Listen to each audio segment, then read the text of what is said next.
motivation podcast aad ka barateen baaqadhiiri geliniyo waa markaan ugu farxadda badnaa iyo ayayaday ilaa uu ku naxariiso hooyaday dhashay wiila xaaji samatir culjoog aan aad iyo aad saaxiib u jeclayd habeenkii markaan maaragtan wax walba lasoo dhameeyo dhabteeda igu jiifin jirtay halkaa intaan ka barkado way madaxa iifayo waxaan ahaa wax yaroo timo badanoo madaxana ka dhiddo marar injir baa igeli jirtay marka injirta inta iga gurto ayay madaxa iiftayo soo dhow aad iyo aad baad umahadsantahay saahilay aad baan ugu faraxsanahay inaan interviewga kaala soo qayb galo iswaraysigan iyo wada sheekaysigan waa dhowahay gacalo mahadsanid farxiye in badan bay dadku ku daawadeen hadna yidhaahdo farxiye cabsiyo waa tuma sida dadka isku bari lahayd farxiye waa tuma marka adigu sharaxayso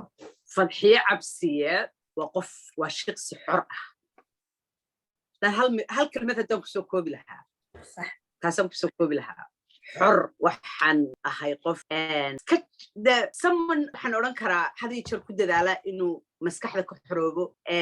inuu dhexda ku socdo inuu mar walbaba maaragtay raadraac isku sameeyo obviously inaan wax qoraan jeclahay waa inaan heesaan jeclahay I'm artistic a little bit that way dhinacyadaas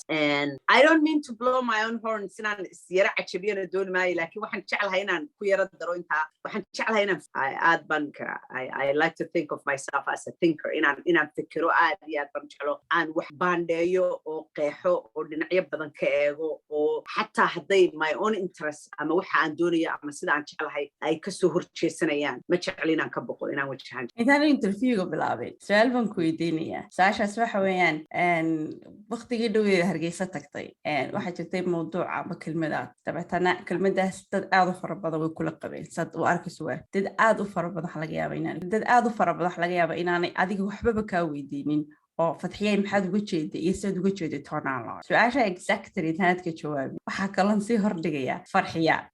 ma laga yaabaa dadku inay khalad kaa fahmeen ama misunderstood uu shakhsiyadaada iyo waxaad aaminsan tahay iyo waxaad sheegayso iyo waxaad soo tabinayso iyo qofnimadaada dadka qaar ya ay khalad kaa fahmeen tusaale ahaan taasoo kale maskaxdaada kusoo dhacda haddii jirtana maxaad odhan lahayd iman koxmay laba su-aalood isu ka raaciya laakiin sideeda u barixi lahayd odhan lahayd absolutely waa su-aal aad iyo aad wanaagsan I think dadka intooda badan soomaalida intooda badan imaba yaqaanaan completely misunderstood imaba yaqaanaan waayo waxaad ku garanaysaa for example aad baan uga hadlaa de maaragtay guurkeena isla noolaanshaheena sida aynu isula dhaqanno dad badani waxay u qaataan inaan dadkayga ama aanan jeclayn aan liidayo ama haddaan doono maaragtay dee waxaad maqlaysaa waxyaaba dadka sida waa lasoo diray oo kale waa lasoo diray inaan feminist ahay for example is a huge the biggest maaragtay misconception ama fahan la'aanta ugu badan iyo sida fatxiye cabsiye loo marooriye waxa ugu badan fatxiye cabsiye waa feminist oo waxay nacam and feminism lafteeda dee waa la majara habaabiye iyada lafteeda laakiin inaan habdhaqan reer galbeed for example wado oo aan doonayo dadkayga inaan ka leexiyo dowga ilaahay ayaa ugu badan baan isleeyahay sida dad badan soomaalida inteeda badan ayay arkaan gabadha diinta islaamku awoodii ay siisay haddii heli lahayd gabadha waxay noqon lahayd boqortooyaan loo dhowaan karin ya adigu halkeed ka taagantahay feminist ama waaba lagugu tuhumaa saad sheegtay bal waa maxay sawirka feministka farxiye aaminsanta anigu feminist waxaan u arkaa similar sidaad sheegtay waxaan u arkaa feminist horta inay tahay oo ay ku bilaabatay feministnimadu in dumarku xaqooda ay helaan because sida innaga haddeer dumarka mar walba nimanka soomaaliyeed markaanu marno ay la soo cararaan ilaahay baa wax kasta ku siiyey diinta islaamka wax kasta ku siisay maxaad doonaysaa waxaan ku idhahdaa meel aan diinta islaamka ku criticize garaynayo oo aan ku haysto ama ilaahay aan leeyahay ilaahay wadaaga exel miyaad aragtay waxaanu idin weydiisanaynaa waxa weeye xaqii ilaahayna siiyey baanu doonaynaaye naga dhex baxa annagiyo ilaahay oo ha naga qaadanina de wixii ilaahayna siiyey leedinkaa naga hortaagan waa intaas xaqan markaa feminismkuna sidaasunbu ku bilaabmay sidanunbaa dumarka reer galbeedkaba loola dhaqmayo madaxa loogaga taagna oo xataa inay waxyaaba badan aan loo ogolayn inay foodgareeyaan oo cod yeeshaan inay dhakhtarnimo bartaan inay barabarti yeeshaan waxaasoo dhan iyagaba looma ogolayn diinta islaamku waa diintii ugu horreysay haddii la yidhahdo waxbaa feminist ah feminist simply marka loo qeexo waxaa weeye raadinta xaqa dumarka raadinta xaqa dumarka maaha qaadida xaqa rag oo iyo siinta dumarka maaha xaq marka nimanka Soomaaliyeed actually kaliya maaha xataa niman badan oo reer galbeed ah ayaa sidaa u arka oo u haysta haddii qof kale oo bini'aadani in this case dumarku ay xaqooda helaan annagaa wax naga dhacayaan waana runtooda waxa ka dhacaya waxa weeyaan xaq badan oo ay dumarku lahaayeen bay qaateen marka waxa timi wax la yiraahdo amaano kugu raagtay iyo daabaad moodaa inaad adigu leedahay amaano kugu raagtay ayaad moodaa amaanadii qofkii lahaa markuu ku yiraahdo ii soo celi waan doonayaa dad badan baa ku dheega oo la waaya oo dhunta oo markaas waa sidii waa nin sidaa leh haddaad aragto gaal iyo muslimba waa nin diidan xaqii ilaahay u ogolaaday qofkan kale bini'aadanka ah yaa ee uu in badan isagu ku maaragtay ku macaamilaya haystay ka haystay amaanadii ku raagtay inuu celiyo yaa marka maada gabadhii hadashaba yaa ee Soomaaliyeed isla markiiba waxay noqotay wax la yiraahdo gaslighting wax lagu aamusiyo ayay noqotay marka sida aad sheegtay hadday feminism tahay in gabadha islaamka ah ay xaqeeda hesho nothing more nothing less wax ka weyn wixii ilaahay ina siiyayna anigu u raadin maayo dumarka islaamka ama Soomaaliyeed wax oo ka badan wax ka yarna u raadin maayo exactly intaa weeye inta la doonaya intaasaaba dee plenty ah oo diinta islaamku waa diinta ugu horeysay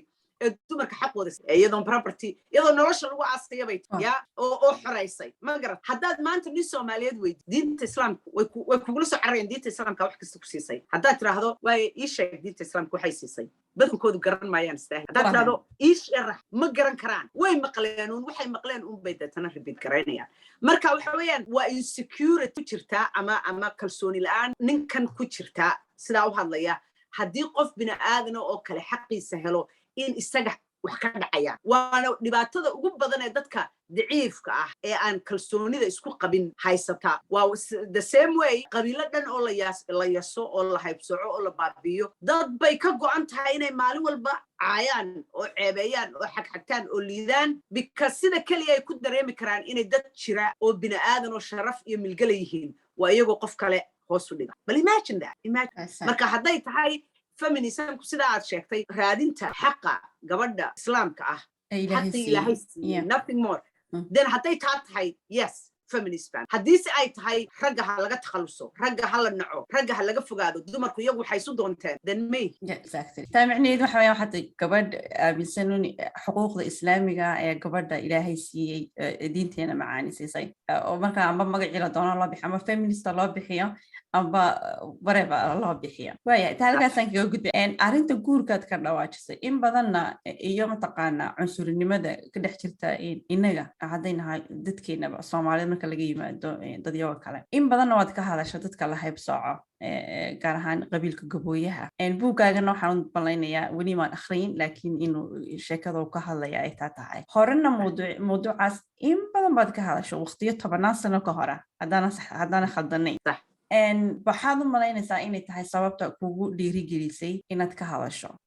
amba maxaas leedahay waad ka bedeli kartaa ama ma rajaynaysaa mustaqbalka dhow inay wax iska bedelaan mise waxaa laga yaabaa inay bugaagtaadu noqdaan bugaag 50 sano 70 sano kadib la akhriyo la yidhaa waaw mushkiladan weli way sii jirtay maadaama taariikhdii hore dhacday intii sanay jirtay aan la garan karin ay tahay wax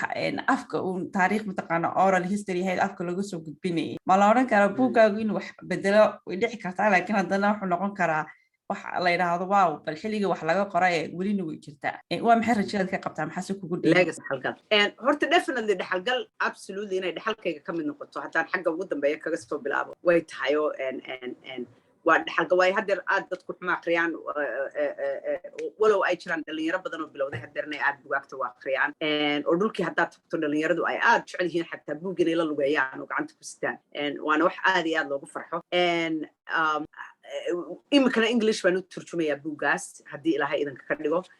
oo waxaan rabaa say wallaahida oo aad iyo aad had iyo jeer romanticize gareeya Soomaalinimada iyo dhaqanka iyo waa kan u haysta wax glorious ah inay ogaadaan xaqdarrada iyo cuqubada dhaqankeenaba ka dhex jirta waayo wadamadan kale markaynu nimaadno waxa ugu horeeya intaa dhalinyaradu leeyihiin waxa weeye xaqaygaan doonaya ma garatay waddankaas shalayto timaamaanad ku dhalan ama haddaad doonto dee maaragtay ama aad ku dhalatid bee laakiinse dee aad soo galow ku tahay laakiin ma oga in their own motherland ba waxaas iyo wax ka sii daran ay ka jiraan wax ka sii daran ay ka jiraan marka kolley horta dhaxalgal weeye bugaagtaydu iyo ka hadalkayguba anigu waxyaabahan aan ka hadlayo uma haysto haddeer Soomaalidu inay fahmi karaan laakiin markaan adduunkan ka tago when I'm no longer around I am sure markaan adduunkan ka tago in magacaygu ka sii jirayo halka uu maanta joogo oo dad badan ay dib ugu noqon doonaan qoraaladayda iyo orahahaygaba waxay ugu dhiirigeliyey weligayba anigu waxaan isu arkayay weligayba qof aad iyo aad ilaahay xataa markaan ahaan jiray gabadh yaroo half naked ah iska qaawano waxay doonto iska xidhato dhexdeedu muuqato oo meelaha mar walba waxaan ahaa qof aad iyo aad iyo aad iyo aad ilaahay wax walba oo aan hayo wax walba oo aan samaynayo mar walba waxa ii sawiran inaan wejiga ilaahay hortaaganahay weligay sidaasaan ahaa even as a little girl markaan gabadh yar ahaa marka mar walba anigu iyo wax walba oo samaynayo waxaan ka fikiraa ilaahay muxuu siduu ku ark haddaad qofkaa dhibaataysid ama xumaysid ama xaqdarro ku samaysid marka long time ago anigoo ilmo yaraa ayaan dareemay cuqubada iyo gardarrada dadkan lagu hayo islaamka ah ee Soomaalida ah ee walaalaheena iyo haddana innagii ummad islaama isku sheegayna oo tukanayna oo soomayna oo maaragtay cibaadaysanayna labadiiba isu kay qaban waayeen way isu kay qaban waayeen marka weligay I can honestly say waxaan oran karaa markaan maaragtay si daacad u hadlo weligay bay igu tallaalayd arrintan gabooye mana ahayn gabooyenimo inay igu tallaalan tahay cuqubada iyo xaqdarradoo dhan ayaa weligay ii muuqatay for some reason I don't know why maaha wax wadamadan reer galbeedku igu abuureen laakiin wadamadan reer galbeedka noloshaan kusoo galay maadaama anigoo yar qof yara imi 14 jira waxay ii fududeeyeen inaanan qof waalan ahayn inaanan anigu qof wax ka sii yihiin ahayne ay tahay sidan tahay in bini aadamku isula dhaqmaan oo maaragtay waxyaabaha la yidhahdo the golden rule sida aad adigu jeceshahay in lagula dhaqmo inay tahay inaad qof kastoo bini aadan ula waan gartay laakiin haddaan kula kaftamo ma la odhan karaa Farxiya waxa laga yaabaa jacaylka gabooyinu mar soo maray ama wiilka quruxda badan ee sharaxaysa mar walba sawiraysa marka aad ka hadlayso waxaad moodaa inaad brush iyo painting ku samaynaysa ku sharaxaysa laga yaabaa kaasi jacayl Farxiya ka baxsaday inuu amba idin kala kaxeeyay in fuquuqa ka jira labada dad ama macna dadkii dhexdiisa a very good question horta maadaama aan anigoo maaragtay aan qof saa u sii weyn oo shukaan weyn boo balaaran sii gelin aan dhulka imin dibadahan haddaan iman lahaa oo ku baran lahaa wiil gabooyaa waxay hor istaagi lahaa baaba iska markaa iyo haddeertoon markaan yaraa laakiin waa runa way jireen annagu waxaanu degnayn xamar xaafad la yidhahdo shirkal of shaale waxaanu iska soo horjeednay cali samatar iyo gurigii dowladeeda ay deganaayeen hugeka ahaa gated community beautiful ah iyo salxaan xero military ah laakiin mansions beautifully ay ku dhex jiraan adeerkay hooyaday guursadayna saad kuu shaqayn jiray oo halkaa ku yaalay marka I remember inaan anigoo yar arkay Xasan Cali Samatar for example oo aan sidii alla qurux badanaaye oh my god yeah weyneeye haddeer aabahayna was kind of like that aabahay wuxuu ahaa qof aad iyo aad u garasho dheer oo hadii jeer iska ilaaliya xaqa dadka kaftan bayga ahayd laakiin waxa jirtay kelmad hore aad ka dhawaajisay waxaad tidhi in qofku markuu qurbaha yimaado macnaha inuu helayo fursad badan amba wax ku qabto amba tusaale ahaan oo kale tan uu activismka ku galo laakiin saan waxaan aaminsanahay qofku hadduu faqiir yahay uu taajir noqdo simbali waxa soo baxa karakterkiisa ku jiray qofku hadduu wadankii ka yimaado qurbaha yimaado ama wadanka gudihiisa baa joogay hadduu fursado badan oo wax ku qaban karaan wax ku bedeli karo kuwii uu haystay markii hore ka badan uu helana waxa uu qabanaya iyo qaabka uu qabanaya sidoo uu qabanaya ee qofku isagu ahaa ay soo saarto qofku isma bedelo simali character development ma dhaca su'aalahaas taqaana halkaasaan kaga gudbi waxaan rabaa su'aal waxbana ku weydiiyo routiinka subaxii markaa toos waa maxay routiinka qadadii nala wadaay absolutely markaan kaco the first thing aan sameeyo horta waa coffee baan dabka saartaa dabadeetana stretch baan sameeyaa waan stretch gareeyaa sira kala bixiyaa yara jimicsadaa I do about 100 squat iyo xoogaa push upsana waan sameeyaa intaas at least xoogaa iga yara dhidinsaa waxay diyaarisaa inaan haddaanan gymka subaxa tagayn mar walba horta waan sadaa laakiin haddaan maaragtay waa routiinkayga caadiga ah laakiin haddaanan jimka tegaynin markaa dee markiiba shaawarkan ku boodaayo waan maydhaa haddaan jimka tegayo ciyaalku marka iskuulku furan yahay way ii fududahay inaan jimka tago subax kasta usually 5 days a week 5 cishe carruurtu iskuulka tegayaan way fududahay iskuulka iyo jimka isu dhow dadana carruurta markaan dhigo ayaan jimka tagaa for 45 minutes to an hour and marka definitely stretching and inta aan koobkayga coffee ii diyaar garoobayo markuu aan dabka ka qaadana shaawarkan ku carraa and dabadeetana dee waxaygiiyo habeenkii aan sii diyaarsaday hawlahaygii kale ayaan dabadeetana broadcastkan I get that out of the way iyo social media iyo waxyaabaha and after that telefoonadaydi waxaygu unless hooyaday soo wacdo ama dee carruurta iskuulkooda laga soo waco everything is off shaqadayda kalan qabsadaa because I organization yaroo number of other baan ran garaya and deetana hawlahaygaa kalan aan ku fooftagaa and marka waa kaa routine farxiya maxaa dhiirigeliya maxaa ku motivate kara waxay dhiirigeliyo i motivate gareeya dhowr shay baan odhan karaa waa mide waxaan mar walba dareemaa inaan I'm running out of time waqtigu inuu iga cararayo ayaan dareemaa had iyo jeer oo maaragtay sidii noloshaydu gebageba tahay I don't know why waxaan dareemaa waqtigu inuu igu yar yahay taasina waxay siisaa motivation fara badan oo ah xalaalay wixii aad qaban karto intaa everyday aad neefsanayso waqtiyu kaalum maaragtay inaan wax dhammaystirayo kale get things out of the way marka ma jecli waqti ciyaar igaga lumo and also hooyaan nahay and waxaan jeclahay markaan anigu adka tago de maaragtay carruurtayda inaan legacy uga tago and something ay iyagu maaragtay dhexalgalo ay happy ku noqdaan oo ku farxaan xataa haddaanay aniga maaragtay dib ii raacin oo aanay waxaan anigu samaynayo halkii iyagu kasii anba qaadin at least ay ka sheekeeyaan ama markay ka fikiraan ay proud ku noqdaan and marka in dee maaragtay ubadkaygu igu daydo oo ay arkaan hooyo discipline leh oo maaragtay ay ku dayan karaan oo odhan karaan wallahi hooyaday qof a decent human being qof dhiisana bay ahayd shortcomings yes obviously every day maalin walbaba halkii aad maalin walba ku socotay waad kasoo dhacaysaa because bini aadan baad tahay it's what makes us human and laakiinse at least inay arkaan inaan dadaalayay marar badan bay iyagu yidhahdaan maad iska nasatid maad wax iska yara daawatid maad iska yara fadhiisad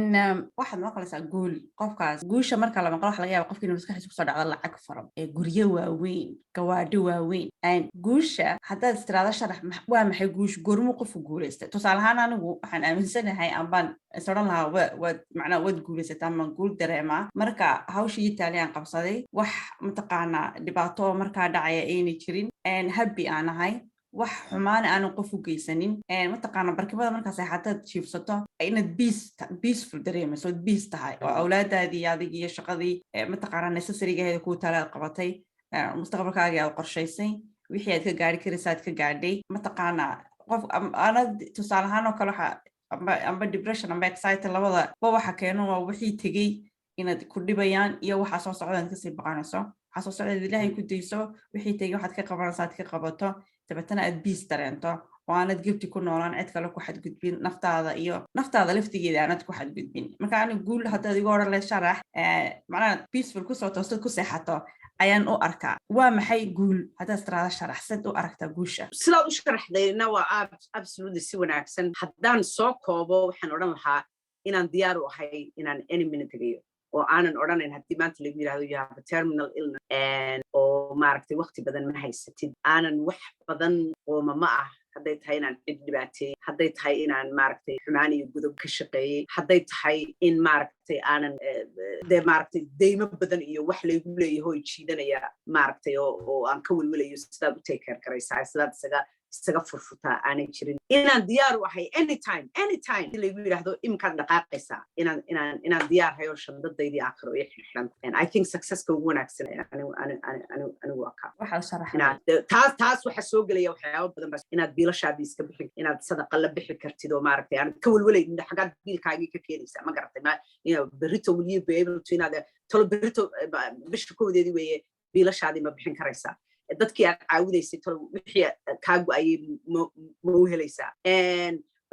ilaahay tolo raalli makaaye waalidkaa raalli makaaye waxyaabaha marka always shandadan xirxiran waxa keenaya hooyaday baa nool hadeerto aabahay u dhintay alla yarxam raaximiin nadiif dosaarkiisa an amazing human being aabahay hooyaday baa nool knowing inaan ogahay in hooyaday raalli iga tahay ilaahayna raalli iga yahay I believe waxaan rumaysanahay xataa maalin kasta inaan dhac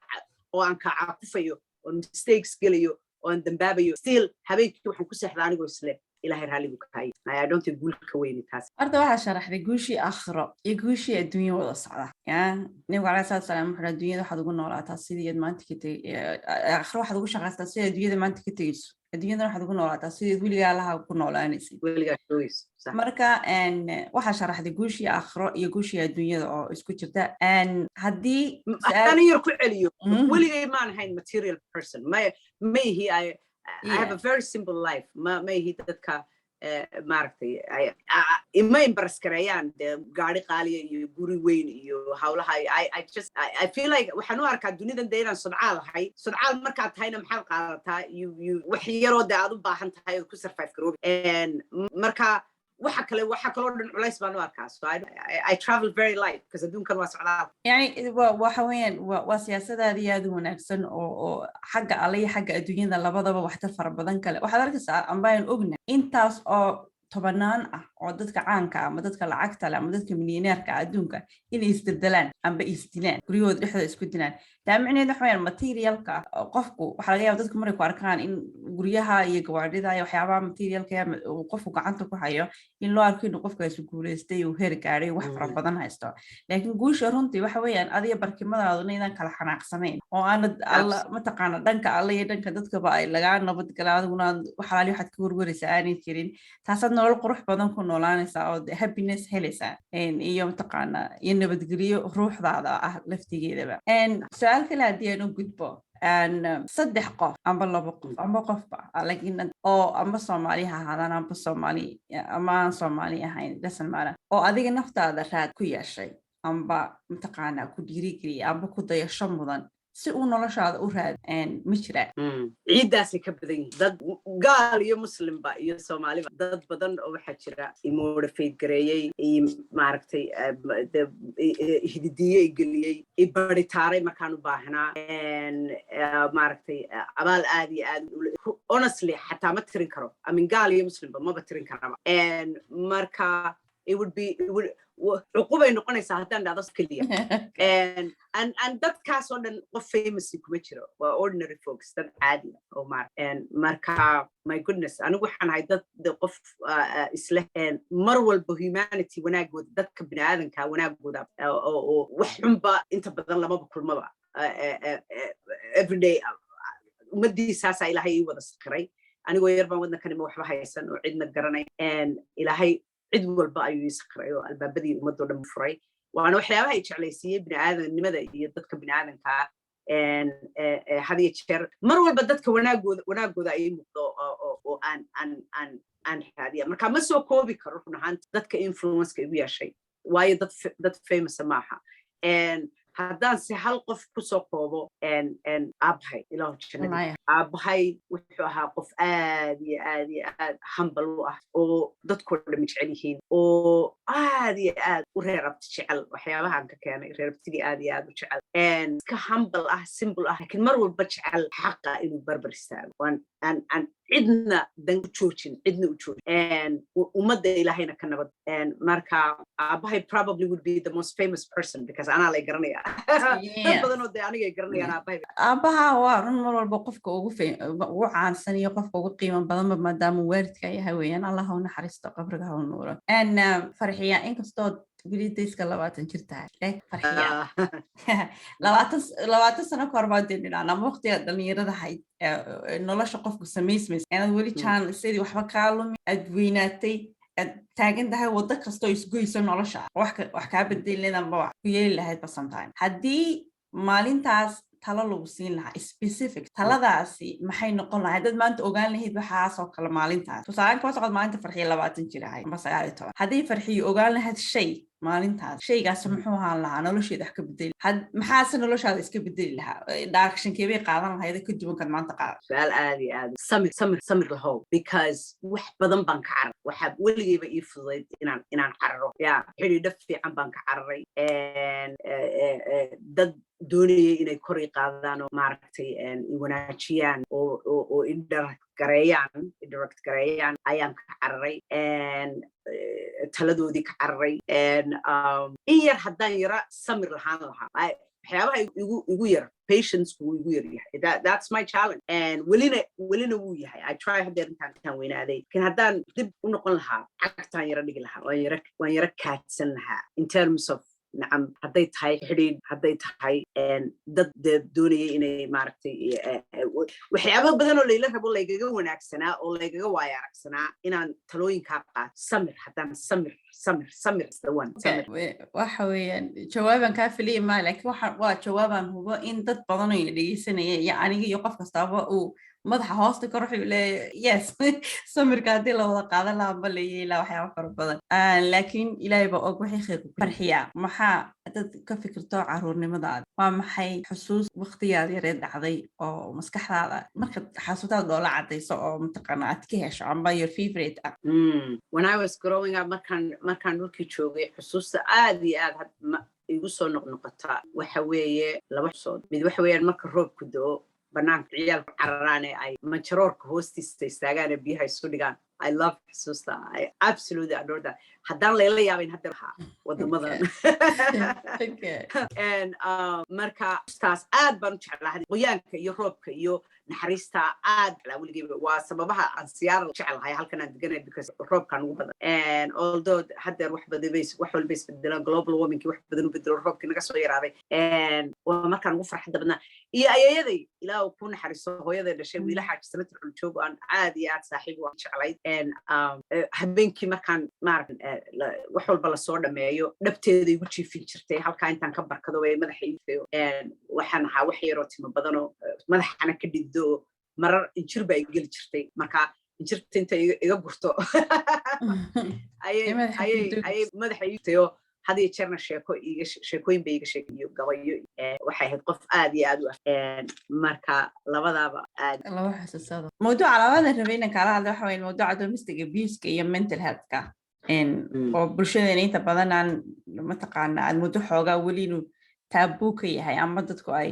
khalad ka aaminsan yihiin tusaale ahaan qurbaan markii joogno waxaa aragnaa qof depression hayo amba dhibaato yaroon aad u fara badnayn uu hayso deetana uu qofkaas isqariyo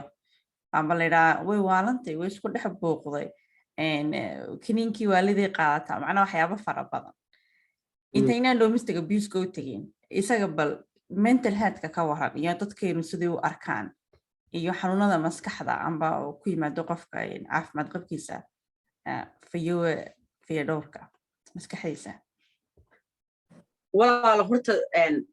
dhibaatada soomaalida haysataa waa mid xataa wadamadan hore u maray dadka haysta oo had iyo jeer waxaad moodaa mental healthkii inaan loo arkin inuu yahay sida physical healthka oo kale dee maaragtay oo maskaxduna inay xanuunsato sida jidhkuba u xanuunsado inaguna dee waynu kasii xag jirnaaba oo dee waxaana fahmi karin dadkeenu aanay fahmi karin waa mid horta ma fahmi karaan maaragtay in maskaxdu xanuunsan karto oo hadday xanuunsato qofku dawo u baahan yaho dawo inuu raadsado way qarinayaan sida jidhkaba aad dawo ugu raadsato haddii xubin ku xanuunto aad dawo ugu raadsan karto ayaa dee mental healthkana ugu raadsanaysaa dawo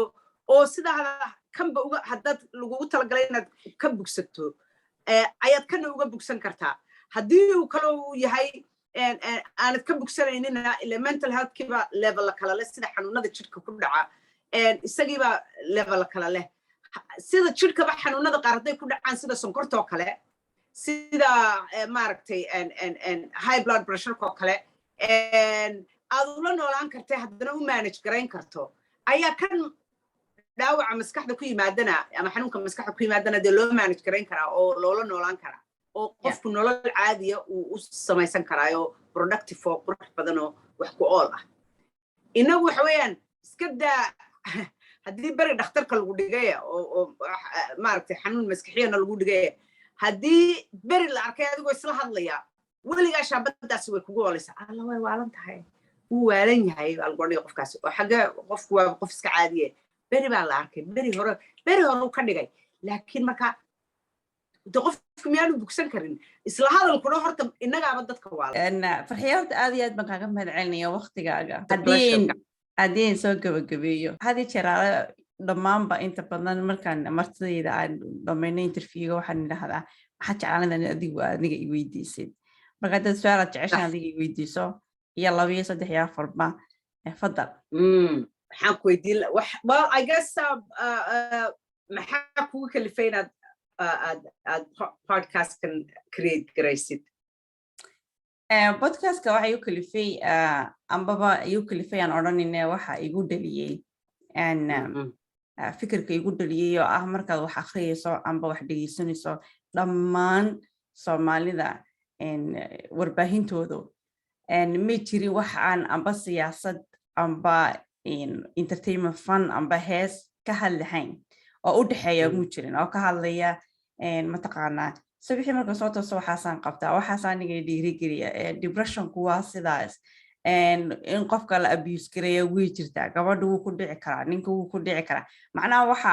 imika loo bixiyay personal developmentka industry dhan buu noqday somehow laakiin aanan kusii talax tegin mataqaanaa waxyaabaha iska caadiga ah ma jirin marka waan jeclaystay dabeetana podcastka waqtigaa ma jirin 2017kii markaas ayaan isir samee laakiin bolisiga raadiyoga ay kasoo horjeeday qofku isagoo shaqaale dowladeed ah inaanu samayn ayaan markaas sameeyey 2018kii bilowgiisii aba 2017ka dhammaadkiisii waxa marka aanu bixiyay dhiirigelin podcast oo ahayd waxyaabaha dhiirigelinta waxaa ka hadlaysay marka adigu tan hadda Somali motivation podcast waxaan sameeyey I think 2019kii meelahaas anoo marka motivationkii iyo dhiirigelintii kasoo guuro oo mataqaana arrintan dhanka psychologyga iyo caruurta iyo qoyska iyo especially domestic abuse-ku uu soo jiitay oo arkay inay tahay meel madhan marka horta qofku ma fiicna inuu isagu sameeyo product uu iibsan lahaa laakiin anigu waxaan sameeyey wixii anigu aan dhegeysan lahaa haddii si kale loo dhigo ambaanu arkay inay meesha ka maqnayd oo qof anigoo kale hadduu raadin lahaa aanu heleen magaranaysaa marka taasay igu dhalisay inaan sameeyo very interesting